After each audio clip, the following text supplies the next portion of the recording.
Monotype. Welcome to Creative Characters from Monotype, the show where we meet the people working at the intersection of type and everyday life. I'm your host, Doug Wilson, and today I'm speaking with Taekyeom Lee. Taekyeom is a multidisciplinary designer, educator, and a creator of really delightful and playful tangible typography. He makes type out of all of these amazing and unusual materials like ceramic, wax, and soap. I actually met Taekyeom last year at the Hamilton Ways Goose in Wisconsin. He was one of the speakers there, and he gave a presentation about how he makes his really fascinating typography. In my interview with Taekyeom, he said something really interesting about creativity that resonated with me. I like to borrow from the book called Creativity. The author is Mihaly Csikszentmihalyi. Creativity is not happening in special people's mind. Actually, it happens between people's thoughts and in relation to the social context. I have amazing idea in my head, but it's less meaningful until I share it with the others, and others also agree that that's a good idea.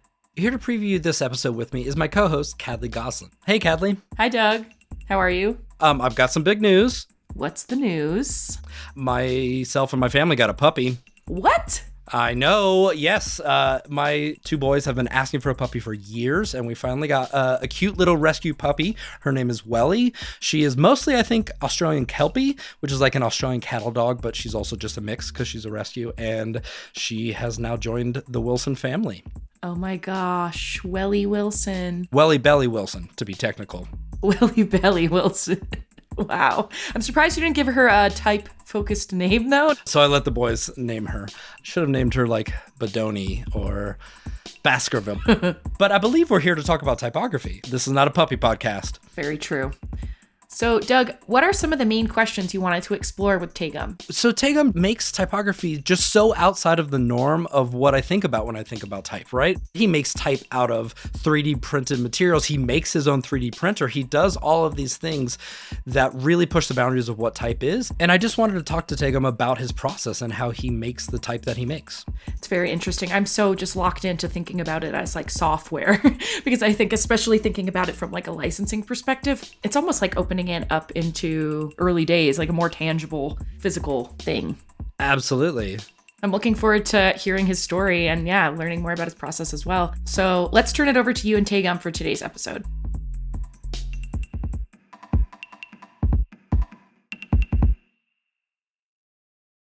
안녕하세요, Taekyeom. 안녕하세요, Doug. Nice to have you here on the podcast. Thank you so much for joining. Thank you, Doug. Thanks for inviting me here. And I'm very excited to have a conversation about my nerdiness and the life and design. Absolutely. Yeah, it's going to be about all those things. It's going to be about type. It's going to be about nerdiness. It's about life. So I think I'll start actually where I first met and learned about your work. A couple months ago, you and I were both at the Hamilton Ways Goose at Hamilton Wood Type Museum. You were one of the main speakers, and you got to talk about your work. And I just remember seeing your work and seeing your presentation and immediately thinking, this is mind-blowing, and I want to talk to him. And I remember I walked up to you right after your presentation, and I said, hey, I'm Doug. I'm from Monotype. I'd love to interview you. And I remember I asked you, hey, do you have a business card? And you pulled out a contraption. And I think that's a great place to start. Can you explain to me and explain to our listeners what that contraption was? Because you didn't just give me a business card. Yes. First of all, the gadget is fully 3D printed embosser. It has two cylinder rolls. One side is positive and the other side is negative. So when you roll the empty blank paper, you can actually emboss and basically print letters on it. And that's my business card maker. So I actually have a handle and a little strap and a bunch of blank paper. So if people ask me, hey, may I have your business card? And here, you print it. So that's how I've been sharing my contact info. And also sometimes people ask me, what's your work? And then that's usually I pull it out. And a little bit of the background story about that artifact is I'm a educator. I'm interested in history as well. So probably everyone have seen on historic artifact called cylinder seals. So it's like a little tiny cylinder form, like the size of your finger. And around 3,000 BC, people used to carve the pattern on it. And when you roll it on the wet clay, you can actually print. So there was high-tech printing technology of the time. There was no printer. So that's how people actually printed it. And inspired by that, I used the 3D printing technology to actually design the fully perfectly aligned the positive and negative roles. So I can print a business card or braille even.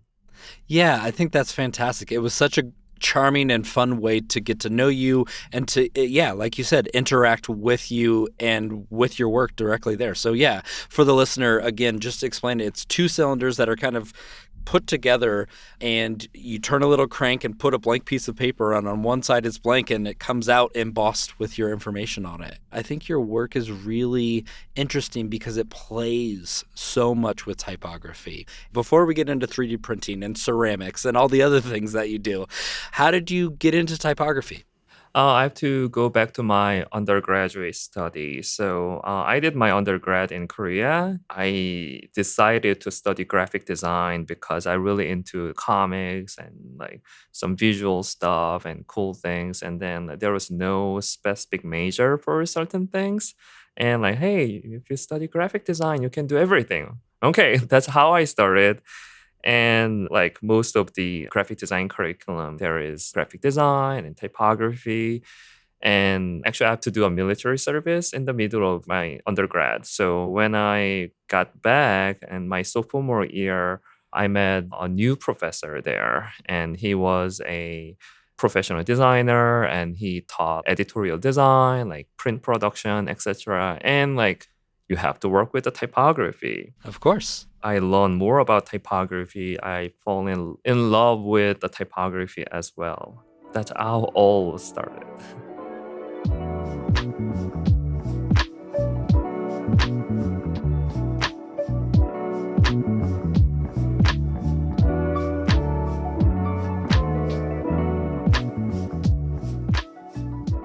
When you were doing your undergraduate there in Korea, were you focusing on Latin typography or were you focused on Korean CCJK typesetting? Actually, both. How to work with Hangul, Korean alphabet, and English alphabet is different because, for example, like obviously, letter form is different, how people read, Right. and their reading experience is different, and production is different as well. So I have to learn both. And when I was doing some like professional design work as well, I have to often have to use both script. I mean, sometimes heading is in Latin script and some body is Korean. If so, you have to mix those things. Like type pairing is also an important thing as well. How we're going to pair the typefaces from two different languages. Absolutely right. What a challenge. But also I'm jealous actually because I wouldn't know the first thing unfortunately about setting Hangul and Korean typesetting. So yeah, it sounds like from an early time in your education you're learning both sides, both languages, both styles, both ways of typesetting. Mm-hmm. Design principle is the same. You are using different script. Almost you got different ingredients for your cooking challenge. If you remember Quark Express, I do. before InDesign, that's how I started. And it's very finicky. InDesign has a paragraph style right now, but the Quark, they don't. Like you have to dig into little smaller things and then change the line and then like squeeze the type a little bit to fit a couple more characters. How did you then make that leap from graphic design to more of what I see you making now, which is very three-dimensional, includes ceramics, includes all sorts of different materials that quote unquote are outside of typography, which is why I love your work because you prove it is absolutely not outside of typography. But how'd you make that leap from graphic design to more three-dimensional? I have to have a little bit of time travel to my graduate study. When I was about to graduate, I wanted to learn more about the design and definitely think about the study abroad. And I thought like, okay, I'm going to get a job and get some money and I'm going to go. But thanks to my parents and especially my mom said, oh, like how long it's going to take you make money and go to study abroad. So like I will help you. You pay me back later. My parents wanted to support because actually I'm the first generation college student and going to higher education wasn't really in my family, especially. No one is actually in academia right now or go to grad school. Right. I decided to go to study abroad and I got accepted as an MFA student at the University of Illinois, Urbana-Champaign.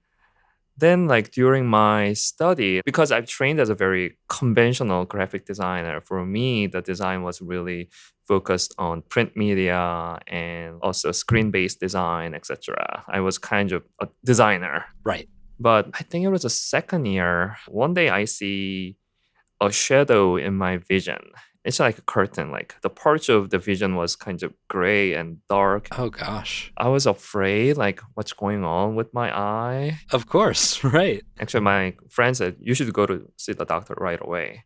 And I went to see the eye doctor, and my eye doctor said, your retina is detached. Oh. There's no way to fix it. And went to the ER, like, after a few hours, get an eye surgery. Oh my gosh. And this is in the United States, right? This is in Illinois? Yes. Uh-huh.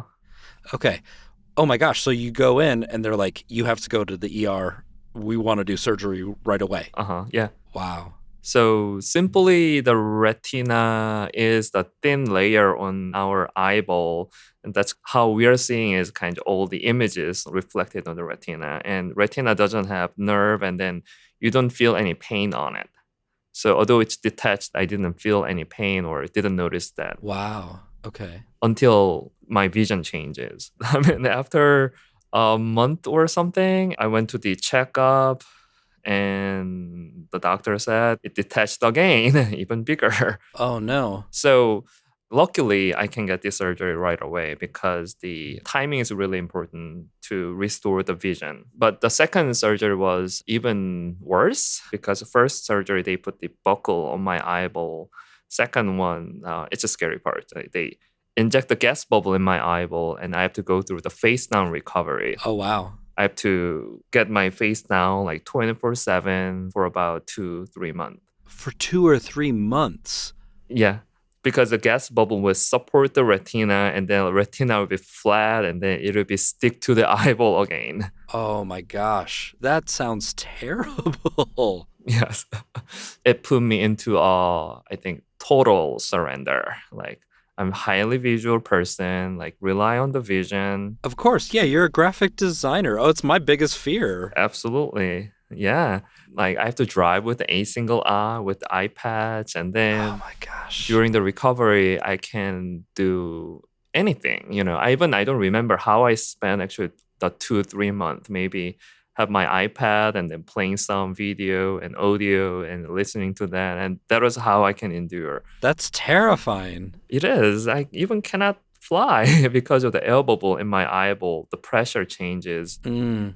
I was able to overcome all those situations because of my friend, my close friend always gave me a ride. And one day my professor brought me some food and water to my door. Good. It influenced my work and also it's changed my life personally and professionally. Yeah, tell me about that. I mean, you can't go through something that dramatic and that scary and it not affect you. So tell me, how did this eye issue change you and your work? Yeah, so definitely first thing is going to tangible, more like unconventional typography realm. So once I get back to school, I have to graduate. And I took a ceramics class. I want to have a therapy and I needed some meditation. Something physical, not using your eye as much. Right, right. Absolutely. No computer.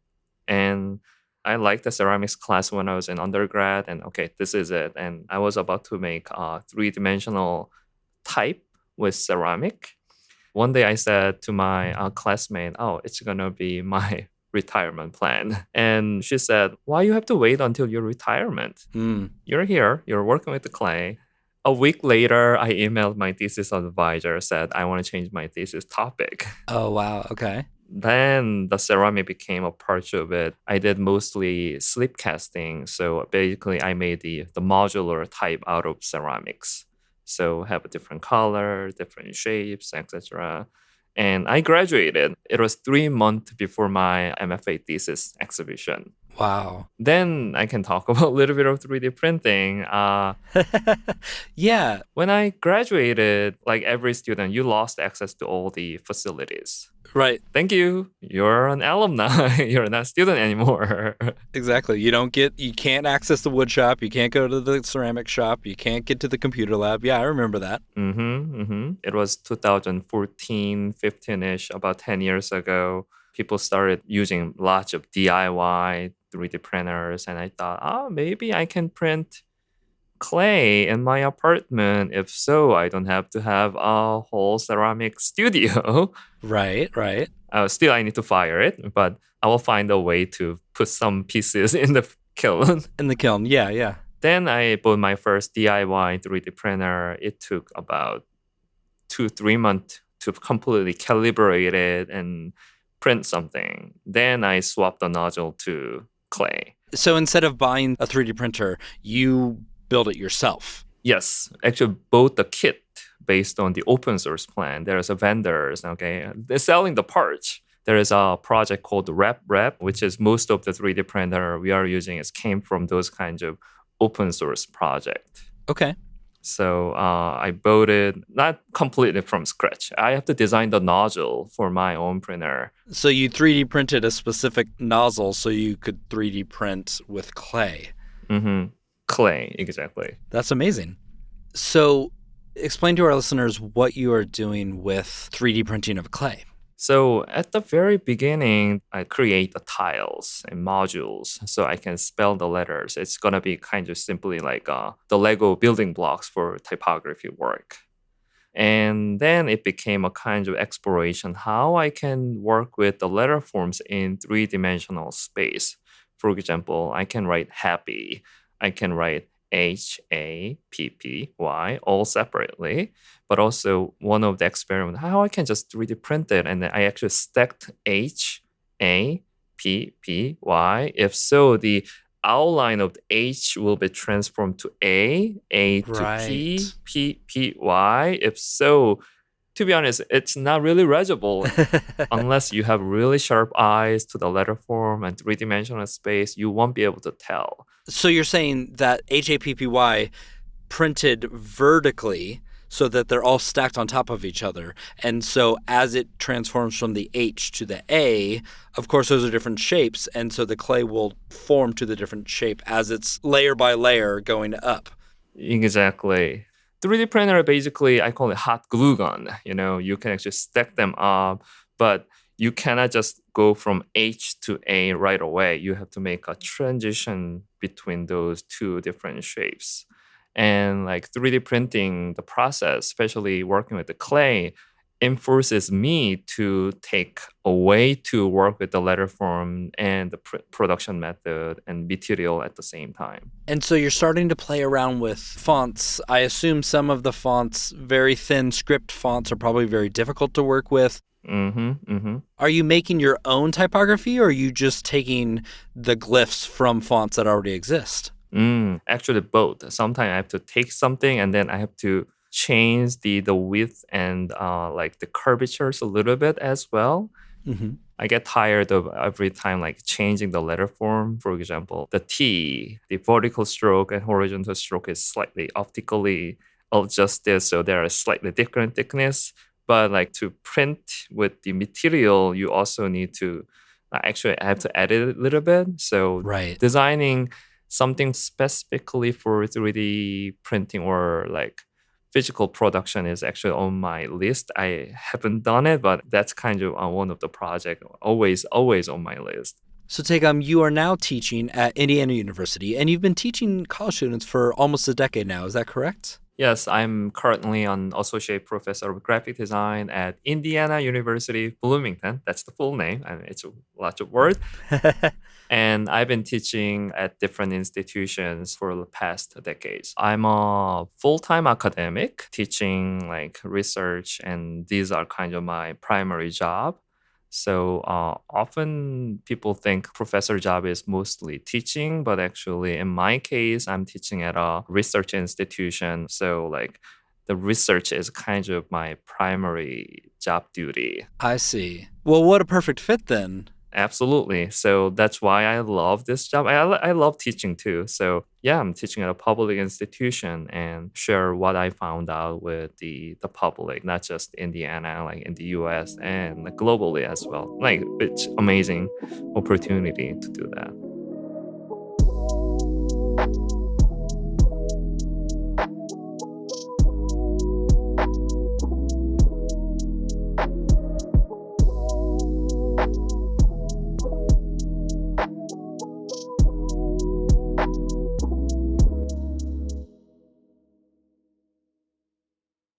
Experimentation seems to be just a huge part of your work. What does experimentation mean to you, and like what other forms does it take? Thank you for asking that question. I also have thought about that as well. And I like to talk a little bit about what we mean by creativity. We all know what creativity means, but it's a little hard. And also, every people interpret creativity in a different way. And I like to borrow something from the book called Creativity. The author is Mihaly Csikszentmihalyi. Part of it is creativity is not happening in special people's mind. Yes, yes. We often think like creativity happens there, but what he added is actually it happens between people's thoughts and in relation to the social context. I have amazing idea in my head, but it's less meaningful until I share it with the others, and others also agree that that's a good idea and we should really do something out of it. Until then, it's kind of not really there. You know what I mean? Yeah, I love that. I love that. If I add something, creativity is not always about like do whatever you want. You have to work with limitation, constraints, Hmm. but at the same time be creative. Right. I often think about out of box, about okay, what you mean by out of box? You should know where is the box. Then you can actually think about how to get out of box. Yeah, I'm sorry, I'm a professor and I have to talk about this stuff. But No, I love it. I love it. It's great. yeah, experimentation is for me. It's almost like puzzling. Going back to the embosser.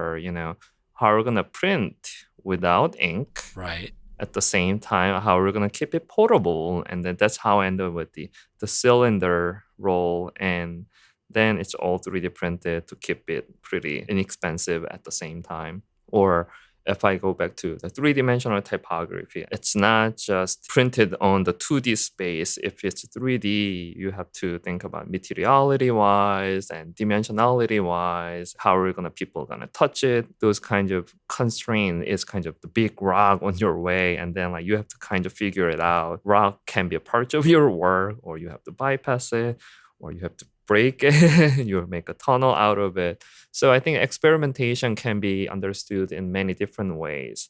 It's almost like wayfinding. Again, where I first met you was at that Ways Goose, and you're giving your talk. I remember in that talk, you said that some people were telling you that you weren't doing quote unquote real typography, right? And that was because you were like building your 3D printer and things like that. Hmm. I disagree with that, but what was your response to that? Oh yeah, so like I went to another venue for a talk, and then like someone introduced me. Oh, we have an artist here, and then I was like, am I artist? I think I am, but also I'm more like a designer. Hmm. And because of my work is using some ceramic medium and graphic design, sometimes I do have some identity crisis there too, like what I'm doing here. Definitely, I'm trained as a very conventional graphic designer. I know what design means, but what I'm doing is not really graphic design work. I mean, like in conventional way. So I heard people say, "Oh, this is not graphic design." And at the beginning, it hurts me a little bit too because I'm an immigrant here. So later, I think, okay, I don't have to listen to all of those. So during the talk, I share some of the comments on the video, the 3D printing ceramic, and it went viral with several million views. And then there's lots of comments. And some people said, this is not art. And then the machine does not like express the human's emotion, etc. Well, this is why you never read the comments. Actually, at the beginning, I read everything because it's kind of my first time. Like people find that much interest. I jump into the conversation there, and then later I realized, okay, better not to. Right. So reading those comments on that video that went viral, did it make you question yourself or did it help you understand and clarify what you were doing? Actually, both. I had some more like critical thinking about what I've been doing. And I reflect on that. I think I'm ready to argue with you why this could be more graphic design Yeah. and in love with the history as well. I found the historic references, how it can be aligned with it. This is not just out of nowhere. Of course. Still, we can find the legacy, why the clay is meaningful material in typography because of the cylinder seals and there's clay tablet, cuneiform, and it was still part of the typography and graphic design. Absolutely. And let's argue with me, like I'm ready. Right. Well, I definitely, for one, say what you're doing absolutely is typography, absolutely is graphic design, and absolutely is art. You are pushing the boundaries of what fonts and type can be. I mean, of course, we've gone through this revolution digitally where it's no longer on paper, but like there's so much more to typography, to communication than that. So I love saying that. Another piece that I really remember that you passed around during that talk were these typographic slinkies. Can you try to explain what they are and tell me about them? So literally it's a letter form and then it's like a spring or a coil. So it's 3D printed, obviously. And it's a slinky with the letter form. Yeah, right. Instead of a circle, it's different letter forms. Yes, exactly. And few of them, actually, I made one for the election. It says VOTE. And then, so when you do the slinky, you're going to see the letter form change the V to O, O to T, and T to E. When I 3D print the clay, you have to see through the letter form to guess what it is. I actually made it by accident. I've been working with the clay, but during the COVID time, I wasn't able to actually fire something. Everyone has to stay at home. What I have thought about is I have the filament, which is corn-based bioplastic, and maybe I can extrude more material so the 3D printed plastic piece will look more like clay or ceramic. You know what I mean? Like printed with a thicker nozzle. Thicker, yes. Most of the 3D printer has 0.4 millimeter nozzle, which is tiny. But the clay, I use something like 2-3 millimeter nozzle at least. So it can shoot more material. Yeah. So I've been just kind of messing with it and I made actually a mistake. What happens with the 3D printing is basically hot glue gun. When you print the layers should be fused together. It should be hot enough. So it's going to stick together. Yes. If it's make a mistake, what happens, it's called a layer separation. The layer will be separated. Right. So it can be easily broken. Okay. So the layer wasn't fully fused together. And then when I kind of pull it out, make a spring out of it. Right. It's springy. It's still connected like a slinky is. Right. Exactly. Well, and what's fun about the slinky is like you can play with it like a slinky. You can see the letter forms different than your clay work, which is just stacked on top of each other and harder to kind of interpret. Yeah. So much of your work is playful like that. What do you think is the importance of play with typography? Playfulness is kind of, I think, it's an extension of our intellectual activity because it's not always practical. It's not always very efficient, but we enjoy that moment of playfulness. As humans, right, we are playful people. It doesn't have to all be serious. Exactly. And also we gradually lose it as we grown up. Like, okay, you cannot be silly, you cannot be playful. But we still enjoy that moment. And one beauty of the playfulness is actually you can put into yourself into the zone and then it can be a kind of aha moment of discovery.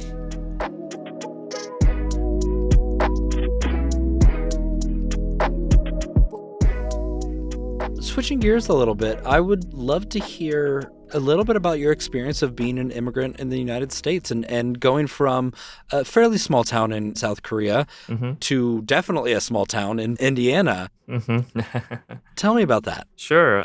First of all, I have to be bilingual. When I started my graduate school, I had the English score, but my speaking skill, listening, writing, everything is so bad.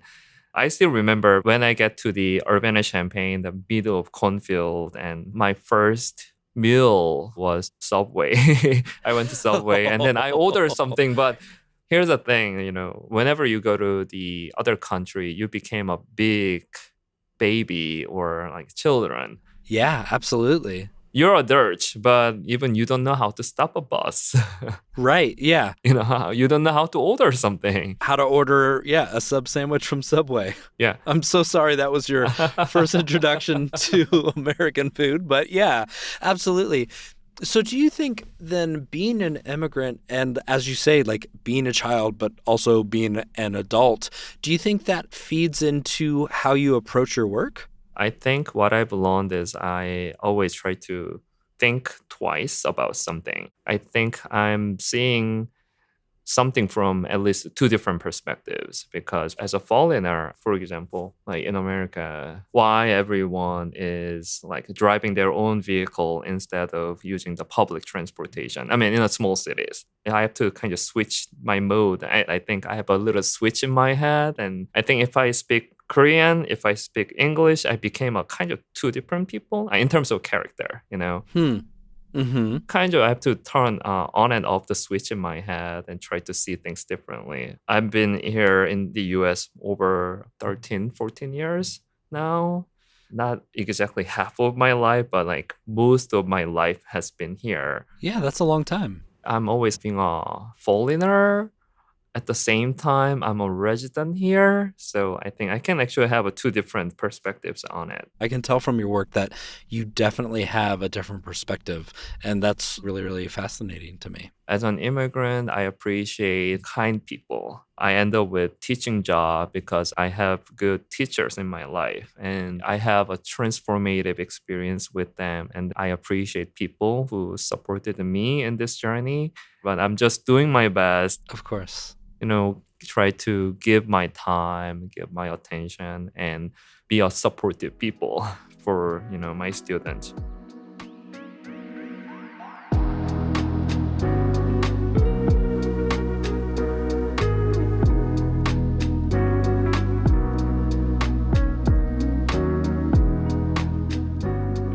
As we're wrapping up here, I want to ask, what else did I not ask you about? What else did you want to talk about?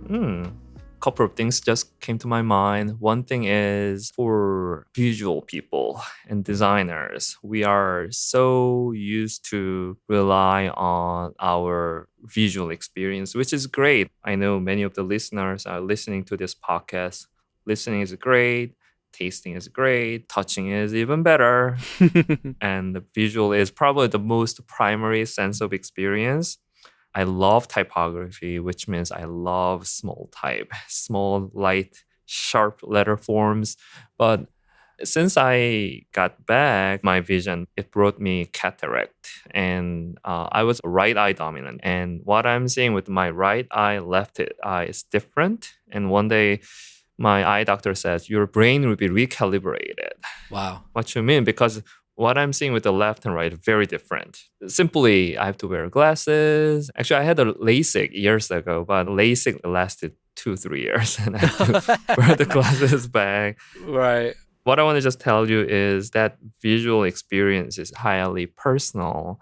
And when we design something, always we are the person to decide, for example, if it's typography, whether it's legible or not, we heavily rely on our instinct, our experience. But many of times, what others are seeing is not what you're seeing. It's a simple truth, but often we don't understand. And I wasn't able to understand until I have this vision issues.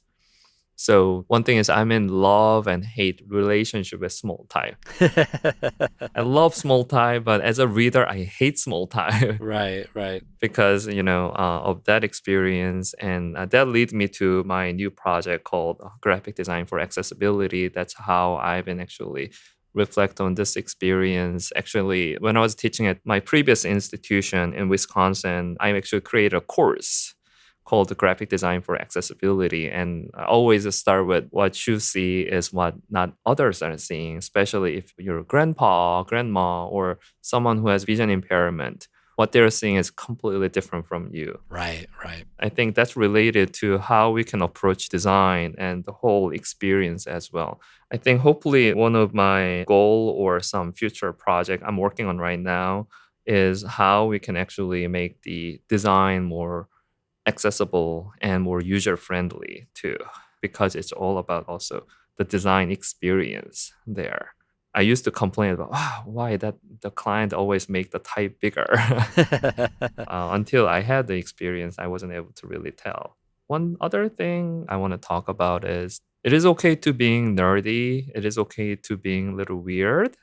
I mean, unless you hurt someone, like it is okay. Absolutely. Sometimes we all get used to we supposed to do this. For example, dog used to do this. This is dog. But Right. at the same time, like that doesn't always have to be you or a dog. It is okay, sometimes took a different path.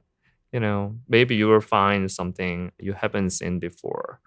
And who knows, it will change your life. I love that. So, can you tell the listeners where you can find your work? Because I think seeing and experiencing your work is how people can really understand what you do. So, where can our listeners find you? Probably the Instagram will be the best place. And you can just search my first name, Taekyeom. And that's my Instagram handle, Twitter handle, and my first name @gmail.com is my address. So feel free to contact me with any questions, and I'm happy to have a conversation with you. Well, Taekyeom, thank you so much for your time and for sharing about your life and your career and your work. I really appreciated what you said about creativity. So thank you so much for your time today. Thank you, Doug. And I hope people enjoyed, listening to our conversation. And I'm very much looking forward to listening to your next episode.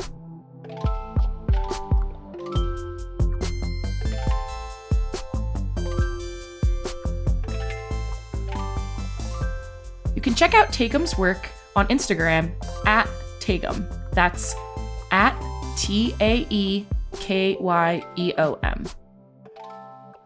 Thanks for listening. If you like our show, please subscribe, rate, and share us with a friend. Creative Characters is brought to you by Monotype. It's produced by Christopher Olin and Mia Sullivan. We'll be back in a couple weeks. Take care.